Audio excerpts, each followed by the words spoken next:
दोस्तों welcome back to my YouTube channel. दोस्तों बात करेंगे हम बीपीएससी टीआरई 3.0 का जो आपका री एग्जाम होने वाला है 19 जुलाई से लगा करके 22 जुलाई के बीच एक संभावित तिथियां आपकी रखी गई हैं। स्क्रीन पे आप देख पा रहे हैं कि बिहार शिक्षक बहाली में होंगे कई बदलाव आदेश। बीपीएससी टीआरई 3.0 री एग्जाम को लेकर के बात करेंगे, क्या कुछ अपडेट है आपका टीआरई 3.0 का जो री एग्जाम होने वाला है। साथ ही साथ यहाँ पे टीआरई 3 परीक्षा से पहले कई बदलाव किए गए हैं, इसको लेकर के देखेंगे। और यहाँ पे इन जिलों में परीक्षा केंद्र बनाए गए हैं, यानी कि जितने भी कैंडिडेट बीपीएससी टीआरई 3.0 री एग्जाम देने जा रहे हैं तो ये उनके लिए वीडियो काफ़ी महत्वपूर्ण है। और महिला आरक्षण को लेकर के हम लोग यहाँ पे बात करेंगे, यानी कि जो अदर स्टेट के कैंडिडेट हैं महिला और जो बिहार की कैंडिडेट हैं महिला, उनके संबंध में बात करेंगे। यहाँ पे देखिए यह स्टेट आंसर की रिजल्ट को लेकर के बात करेंगे कि आपके आंसर की और रिजल्ट कब तक जो है वो जारी किए जाएंगे। तो यहाँ पे कई महत्वपूर्ण ऐसे अपडेट हैं जो आपको इस वीडियो के माध्यम से मिलने वाली हैं। तो वीडियो को लाइक शेयर करिएगा और चैनल पर पहली बार विजिट किए हैं तो चैनल को भी सब्सक्राइब कर लीजिएगा, जिससे हर एक लेटेस्ट अपडेट आपको टाइम टू टाइम मिलती रहेगी। चलिए बात कर लेते हैं यहाँ पे कि बीपीएससी टीआरई 3.0 री एग्जाम को लेकर के क्या कुछ अपडेट है। स्क्रीन पे आप देख पा रहे हैं कि सरकारी नौकरी के लिए पीटी मेंस दोनों परीक्षाएं देनी पड़ेंगी, यानी कि बिहार सरकार परीक्षा प्रणाली को और चुस्त दुरुस्त करने जा रही है। अब दो राज्य सरकार के अंतर्गत सरकारी सेवाओं में नियुक्ति के लिए विभिन्न आयोग की मुख्य परीक्षाएं पटना तथा इसके आसपास के क्षेत्रों में ही ली जाएंगी। इसको लेकर के राज्य कैबिनेट में बड़ा फैसला लिया गया है और इसमें यह भी साफ किया गया है कि आयोग ऑनलाइन और ऑफलाइन किसी भी माध्यम से परीक्षा आयोजित कर सकेगा, यानी कि वो आयोग पर डिपेंड करेगा कि वो ऑफलाइन परीक्षा कराएगा कि ऑनलाइन परीक्षा कराएंगे। ठीक है। कैबिनेट की बैठक के बाद अपर मुख्य सचिव डॉक्टर एस सिद्धार्थ ने बताया कि चाहे कितने भी अभ्यर्थी हों पर मुख्य परीक्षाएं पटना और आसपास में ही ली जाएंगी, यानी कि जो भी परीक्षाएं आपकी कराई जाएंगी उसमें कितनी भी संख्या हो, यानी कि कितने भी अभ्यर्थी हों, लेकिन आपकी मुख्य जो परीक्षा होगी वो पटना और आसपास में ही ली जाएंगी। और बिहार लोक सेवा आयोग, ठीक है, यानी कि बीपीएससी, राज्य कर्मचारी चयन आयोग सहित कोई भी आयोग सरकारी सेवाओं के लिए 2 परीक्षाएं आयोजित करेगा। अब यहाँ पे एक चीज़ समझिएगा कि यहाँ पे जो बिहार लोक सेवा आयोग, राज्य कर्मचारी चयन आयोग सहित कोई भी आयोग सरकारी सेवाओं के लिए 2 परीक्षाएं वो आयोजित करेगा। अब यहाँ पे मामला ये फंस रहा है कि क्या बीपीएससी में भी, यानी कि बीपीएससी जो टीआरई 3.0 का जो एग्ज़ाम है, क्या यहाँ पे एग्ज़ाम होने के बाद क्या मेंस एग्ज़ाम कराया जाएगा। अगर इस नोटिस को देखेंगे आप, पेपर कटिंग को देखेंगे तो इससे यही चीज़ें निकल के आ रही हैं कि अगर यहाँ पे बिहार लोक सेवा आयोग यानी कि बीपीएससी आयोग इस प्रकार से चीज़ें करता है तो कहीं ना कहीं अभ्यर्थियों को काफ़ी ज़्यादा नुकसान होने वाला है, यानी कि प्री उसके बाद मेंस जो आपका एग्ज़ाम होगा उसको लेकर के, यानी कि 2 परीक्षाएँ आपकी वो हो सकती हैं। चाहे देखिए आपकी टीआरई 3.0 की भर्ती में कराया जाए, चाहे 4.0 की भर्ती में कराया जाए।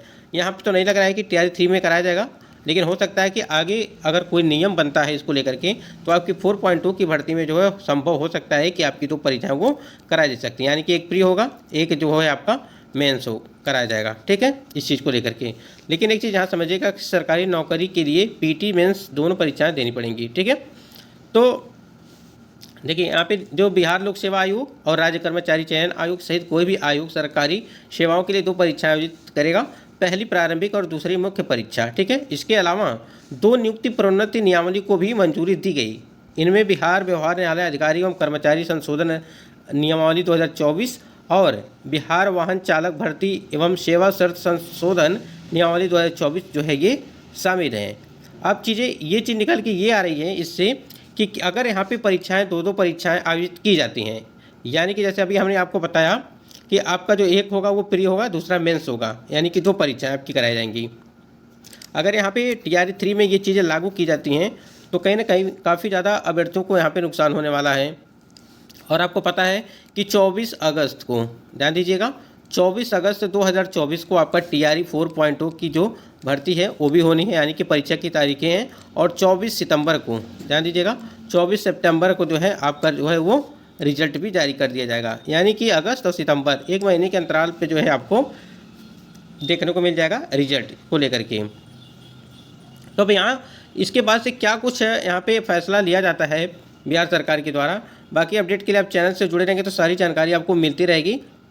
जब तक आपकी परीक्षाएं नहीं हो जाती हैं, यानी कि 19 जुलाई से लगा करके 22 जुलाई के बीच जब तक आपकी परीक्षाएं नहीं हो जाती हैं, यानी कि जो परीक्षाएं आपकी रखी गई हैं टीआरई 3.0 का री एग्ज़ाम, तब तक कोई ना कोई जो है नियम आपका जो है देखने को मिलेगा, यानी कि प्रत्येक दिन कुछ ना कुछ इसमें जो है संशोधन किया जाता है आपका जो परीक्षा होने वाला है TRE 3.0 का जो री एग्ज़ाम है उससे रिलेटेड। ठीक है, तो देखिए आगे क्या कुछ होता है। देखिए एक चीज़ और भी है, 19 लगा करके 22 के बीच जो आपकी परीक्षा की तिथियां रखी गई हैं, ठीक है, ये इस वाली तिथियां पे जो है अपरिहार्य कारणों से जो है परिवर्तन किया जा सकता है, ऐसा जो है नोटिस में मेंशन किया गया था आपकी तिथियों को जो है बढ़ाने के लिए, यानी कि परीक्षा की जो तिथियां उसको आगे करने के लिए।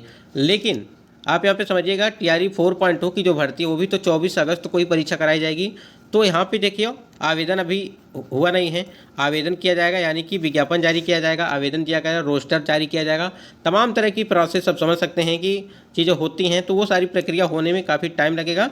तो इसलिए यहाँ पे 19 से लगा करके 22 जुलाई के बीच जो परीक्षा रखी गई है, यहाँ पे चीज़ें अब कंफर्म होती चली जा रही हैं धीरे धीरे कि आपकी परीक्षाएँ वो 19 जुलाई के और 22 जुलाई के बीच वो संभावित है। तो उसी डेट पे परीक्षा हो जाएगी, तो बहुत ही अच्छी बात होगी, क्योंकि 3-3 4-4 5-5 बार हो गया आपकी परीक्षा की तिथियां वो पढ़ते हुए, यानी कि जब परीक्षा की तिथियां आती हैं तो उसके बाद से फिर टल जाती हैं, उसके बाद फिर एक्सटेंड हो जाती हैं, फिर एक्सटेंड हो जाती हैं, तमाम तरह के जो है इस प्रकार से न्यूज़ आपको देखने को मिल भी रहा है। लेकिन इस बार जो है आपको 19 से 22 के बीच की परीक्षा की जो तिथियाँ रखी गई हैं वो इस तिथियों पर करवाने का पूरा जो है प्रयास करेगा आयोग और शिक्षा विभाग। उसके बाद यहाँ पे हम लोग थोड़ा बात करेंगे कि हाई कोर्ट यहाँ पे आरक्षण को लेकर के, यहाँ पे देखिए जो 65% आरक्षण को लेकर के यहाँ पे मामला चल रहा है, हाई कोर्ट ने बिहार में 65% आरक्षण निरस्त किया, कहा यह आरक्षण असंवैधानिक है। हाई कोर्ट ने सुप्रीम कोर्ट के आदेश को आधार बनाया है, और आपको पता होगा कि पटना हाई कोर्ट से बिहार सरकार को बड़ा झटका लगा, और कोर्ट ने बिहार सरकार द्वारा पिछड़ा, अति पिछड़ा, अनुसूचित जाति व जनजाति के कल्याण, यहाँ पे जनजातियों के लिए सरकारी नौकरी व शैक्षणिक संस्थानों में नामांकन में आरक्षण का कोटा 50% से बढ़ा करके 65% करने का निर्णय को असंवैधानिक करार देते हुए निरस्त कर दिया। दरअसल राज्य में 65% आरक्षण कानून के खिलाफ गौरव कुमार व अन्य लोगों ने पटना हाईकोर्ट में याचिका दायर की थी। ठीक है, इसको लेकर के अब चीज़ें ये ऐसे ही हैं, यहाँ पे देख पा रहे होंगे ऐसे बढ़ा था 50 से 60% आरक्षण ईडब्ल्यूएस लेकर 75 हो गया था। ठीक है, देखिए अत्यंत पिछड़ा के लिए यहाँ पे 18 पहले था, उसके बाद बढ़ा करके 25 कर दिया गया। वहीं पे अनुसूचित जाति थी 16 से 20 कर दिया गया, और पिछड़ा वर्ग ओबीसी था वो 12 से 18 कर दिया गया। अनुसूचित जनजाति एसटी 1 से बढ़ा करके 2% किए गए। ईडब्ल्यूएस के लिए 10% आरक्षण को लेकर के आरक्षण का कुल कोटा 75% जो है ये हो गया था। आपको ज्ञात होगा अगर ये सारी चीज़ें। ठीक है, यानी कि जो जहाँ पर था अब वहीं पे फिर से आ गया, यानी कि अत्यंत जो पिछड़ा वर्ग था वो 18 था तो 18 पे रहेगा, फिर यहाँ पे 16 पे ही रहेगा, 12 पे रहेगा, फिर एसटी के 1%, फिर 10% आरक्षण यहाँ पे 75 हो गया। तो जो जैसे था वैसे ही चीज़ें वहाँ पे रहेंगी। स्क्रीन पे आप देख पा रहेंगे कि कई सारी चीज़ों यहाँ पे लिखी गई हैं।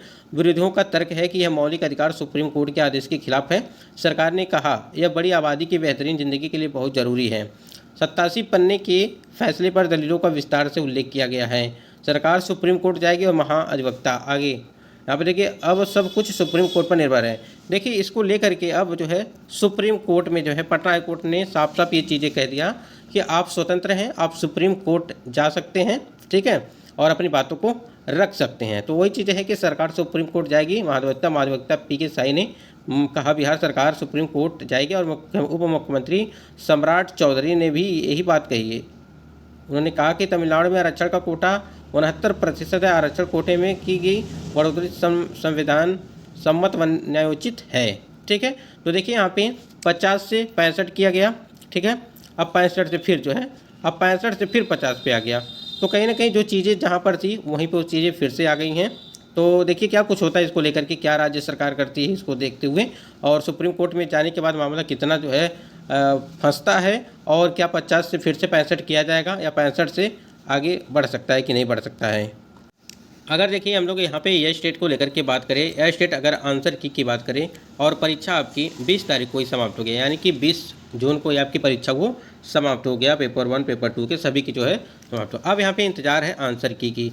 अगर आप पिछला चीज़ जो है जानेंगे, यानी कि पिछला जो आपका यस स्टेट कराया गया था, जो सितंबर में पिछला यस स्टेट हुआ था आपका 2023 में, 18 सितंबर को हुआ था आपका, 18 सितंबर तक जो है आपका एग्ज़ाम चला था।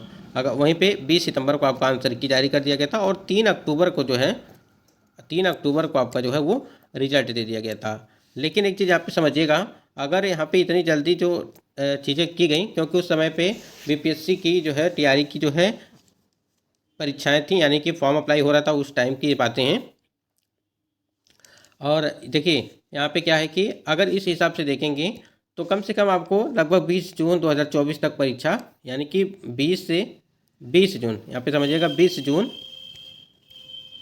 तक जो है परीक्षा हुई है आपकी, ये तो पता ही है।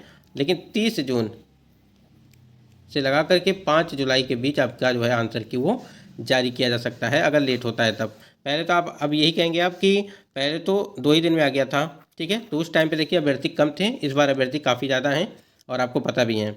और जो रिजल्ट है, अगर रिजल्ट की बात करें तो 10 से लगा करके 15 के बीच, यानी कि 10 जुलाई से 15 के जुलाई के बीच जो है आपका रिजल्ट वो जारी कर दिया जाएगा, ये स्टेट 2024 का। तो ये कुछ महत्वपूर्ण इन्फॉर्मेशन थी। बाकी अपडेट के लिए आप चैनल से जुड़े रहें।